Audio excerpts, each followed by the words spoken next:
ازيكم عاملين ايه؟ آه طبعا هو اتكلم في حرق المفاجأة. طبعا ده بيتس، فاكرينه طبعا.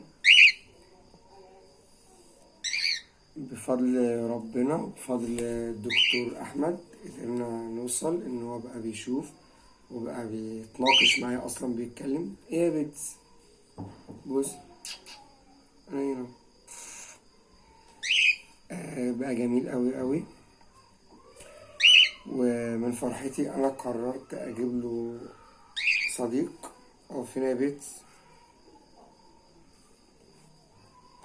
هو صديق لسه شقي شوية، واحنا النهاردة بقى هنتعلم ازاي ندرب عصفور شرس مع بعض في 5 دقايق. تعالى. سامعين طبعا الدوشة اللي هو عاملها، مش راضي يطلع من القفص.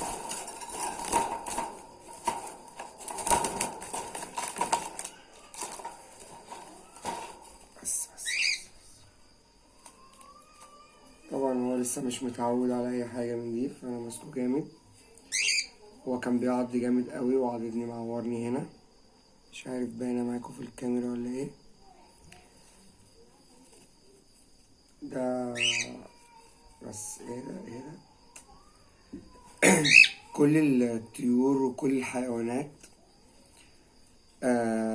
ربنا مديها قدرة إن هي بتحس بحب البني آدم اللي معاها. أنا لو مش بحب العصفور دوت أو ماسكه بطريقة غير صحيحة أو مش محبوبة بالنسبة له، فطبعا مش هيقف معايا كده. خصوصا إن هو لسه مش متدرب إن هو يقف زي بيتس. أنا لو سبت العصفور التاني اللي احنا لسه أصلا هنسميه مع بعض النهاردة فهيطير. انزل يا بيتس، احنا لسه بنحاول نعلمه. أهم حاجة في ترويض أي كائن حي سواء حيوان أو طائر إن إحنا نحسسه بالأمان أو حبنا ليه على قدر الإمكان. بس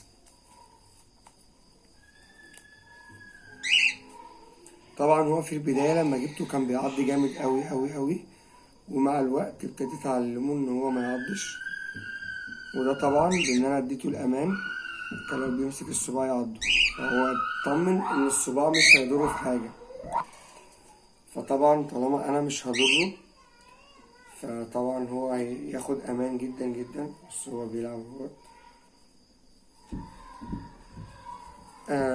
هستنى منكم تدوني اسم ليه في الكومنتات. بس بالظبط هيقف عليه دوت من غير خوف. بس طبعا انا لو سبته هيطير لاني مش متعود اوي. بص، عايز يطير كده، ابتدى يعض عشان انا مسكته جامد. زي ما قلت لكم لازم يحس بالامان والحب. سبته خالص اهوت. بص بص، هات بوسه كمان. بص، بحبك اوي. هستنى في الكومنتات اسم كويس ليه يجي عليه. بص طبعا بيتس متغاظة. بيتس عادي. ايه تند عليا؟ بوسة انت كمان. طبعا هما لسه ما تعودوش على بعض قوي. العصفور ده كان شقي جدا جدا جدا، وده اكتر دليل ان الحب اللي جواك او الطيبة والحنية اللي جواك اي طائر او اي كائن حي طالما حس بيها هيديك الامان وهيحبك جامد قوي. ايه يا بيتس، انت معايا، ما تخافش. انزل هنا.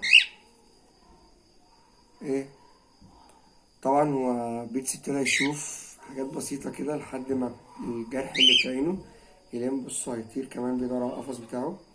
بيتس بيتس بيتس بيتس هنا. بيتس بيتس. ايه، عايز يطير بس هو بيفكر يروح فين. آه عاملوا الطيور والحيوانات يا جماعة بحنية اوه، حد يضر كائن حي ما ضرهوش حتى لو كان. بص بيتس، تعالى يا مجنون. طبعا هو طرف ده عايز يطير وراه. عاملوا كل حاجة بحنية وبطيبة، ومش هتلاقي أي حاجة تضركوا حتى لو تعبان. تعبين والقفاه والكبرى هي لو ماشية في طريق وانت ما ضرتهاش هي مش هتضرك. استنوا مني فيديو جديد وانا بلعب انا والعصفور الجديد باسمه اللي انتوا هتختاروه. اشوف وشكم بخير.